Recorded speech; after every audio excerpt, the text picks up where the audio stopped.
just a tad. But you can tell me if they end up too loud or still too quiet or what have you.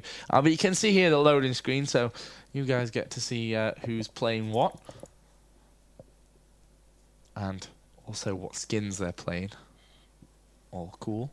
But yeah, second match. What are your thoughts on this one? I mean, obviously it's hard to say at this point. This game has been kind of opened up completely with that first map victory by Birth. Right, it's totally surprised me that Burst played such a good game, win really good, had a good picks, good play, early ganks, but now it's nearly the same. It's a mirror matchup, and they have to do the same. They have to win once again, but now they are relaxed, and I think they can do it. They can do it. Yeah, I think their nerves will certainly have been calmed somewhat after that first game. There we go. We are in. And Mighty spectator mode on.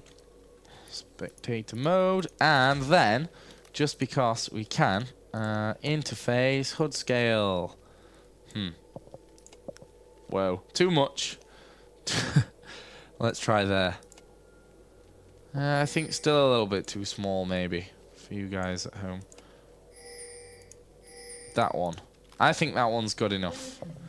I think we can see just enough from that one. I've got a preview of the stream here, and it looks all good. So, early game, and they're taking up pretty much identical positions, just over the other side of the river this time.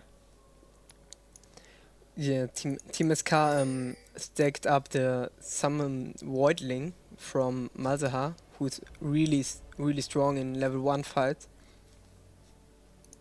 to summon this little Voidling. Alright, now you can see that the Birth team just having a peek around there.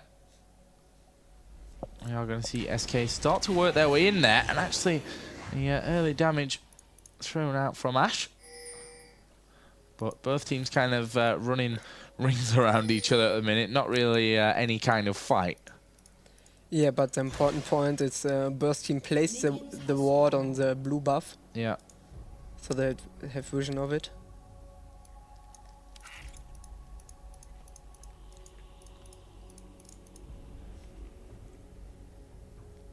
You can see everyone still being quite cautious here. Is XP just hanging around in the brush there on the South River. Both protecting their jungle. So Wet Dream can and Enraged can do the blue buff.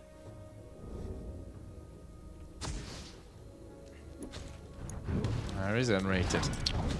So the ward isn't quite useful.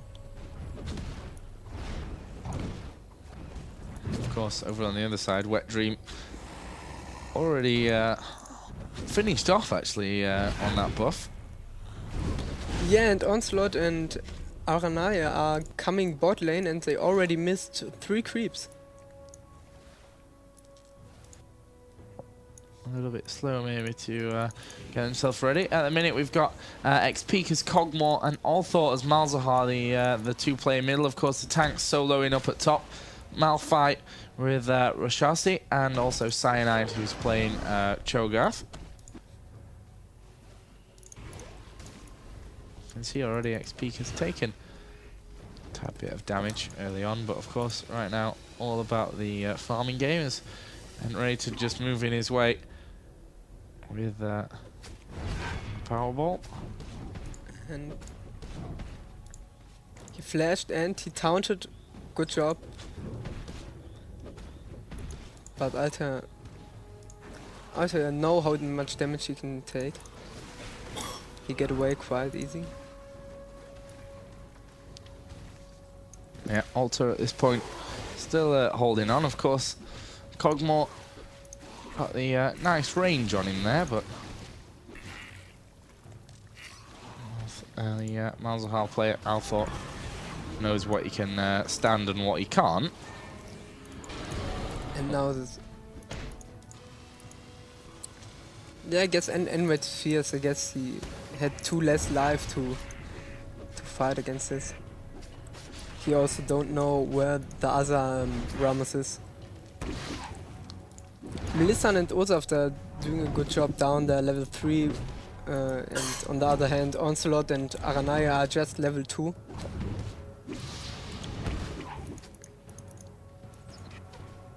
And they've actually pushed them right back, so they're playing quite defensive on the tower here, Ocelot.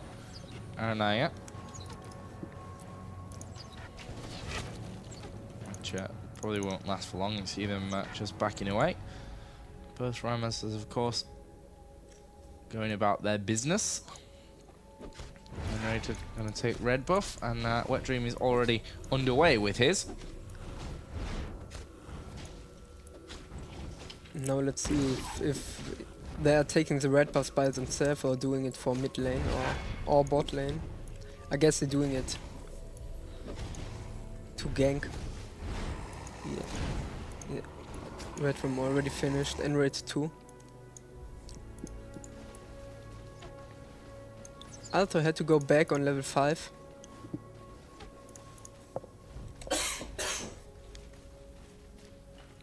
Excuse me. Random coughing fit just coming on here in the middle of the show. Not exactly what I really wanted. But anyway, let's get back into this one. And Aranaya staying quite forward there in the bush. Doesn't want to give it up, and obviously allows us the advantage of being able to surprise from anywhere. But this could be interesting. N-rated is here.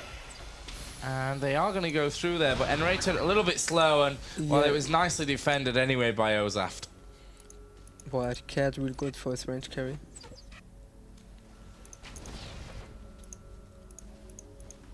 Up on top, tank versus tank. Yeah, interesting as usual.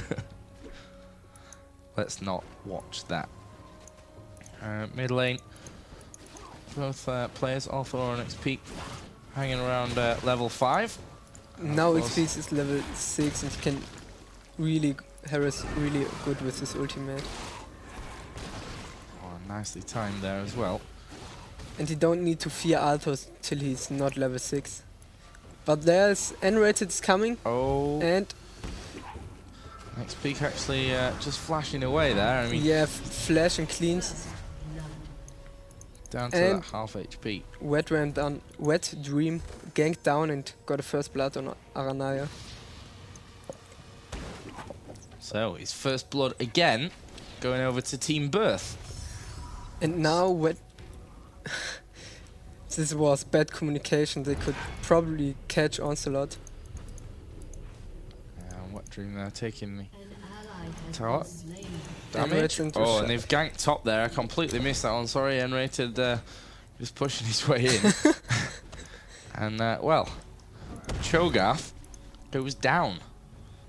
Down, down, down. Of course. And Onslaught is going down now. Awesome. Nice flash.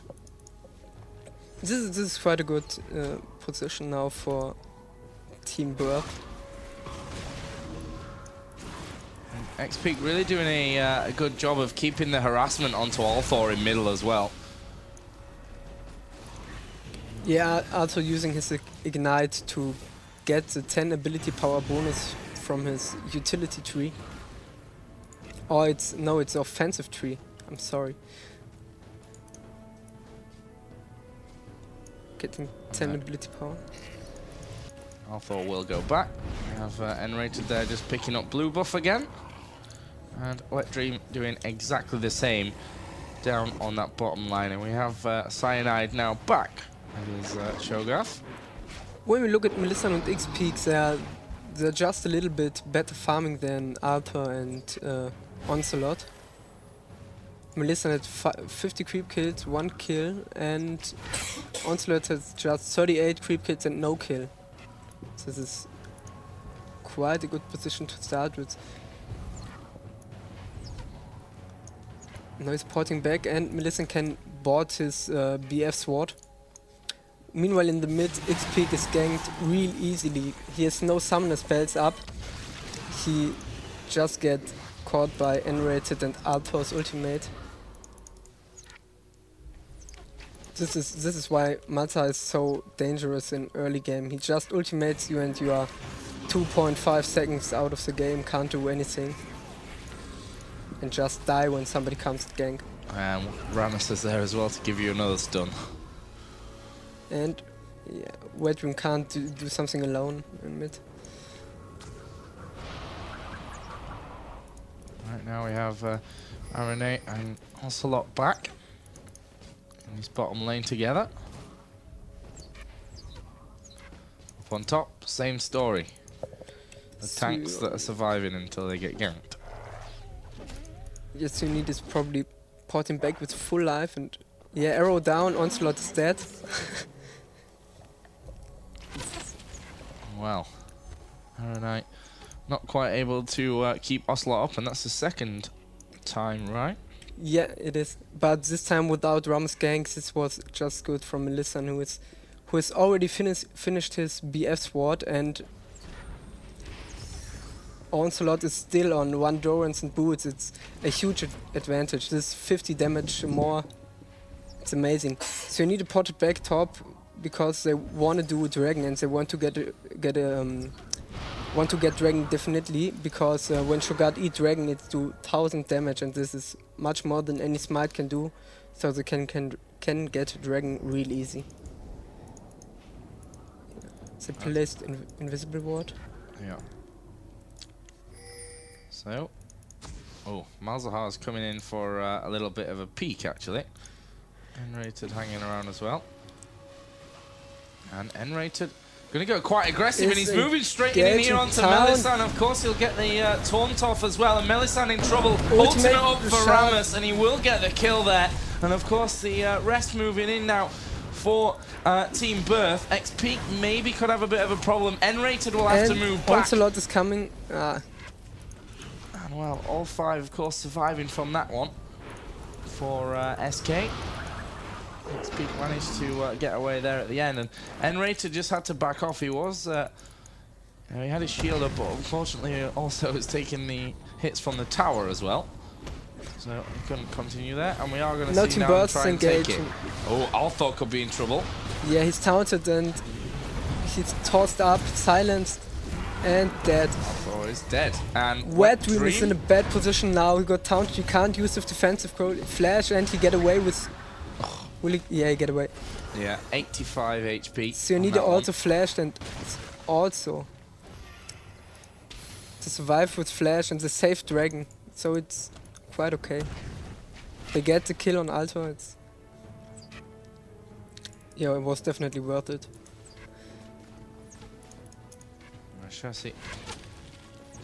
Chassis is waiting, but he can't do anything. He has no ultimate, so he can't engage. Down on the bottom, Ocelot already starting to work his way a little bit further forward. Yeah, he definitely needs to farm now. He's 2 deaths, he just 60 minion kills. In comparison with Melissan, who has 2 kills and 71 minion kills. Here comes the dragon. But we are going to see once again SK trying to get in, and it'll be a little bit cheeky. There was the ulti from Ocelot, and that will obviously stun Melissan there. And they've let her go, and they're focusing here onto Cyanide. Yeah, this is the awesome ultimate. And Melissan is taunted, silenced, and will die. Things going very nicely. Ultimate for Olaf then. Yeah, he's dead, or he's also dead. He don't even try to get away, because he just can't. Wedrum is watching, by the way. He didn't look at the map, now try to go back in the tower, but he get dived. And he will survive. Now he stay at tower. He's gonna go. There we go. And now XP inside, well, in between almost 2 of them. Oh my god, he cleans, but it ain't enough. Now he's passive. Maybe he can get 1 or 2 kills with passive. Whoa, my god, this is 30 HP left there on Malphite. This is really lucky. Yeah, and of course the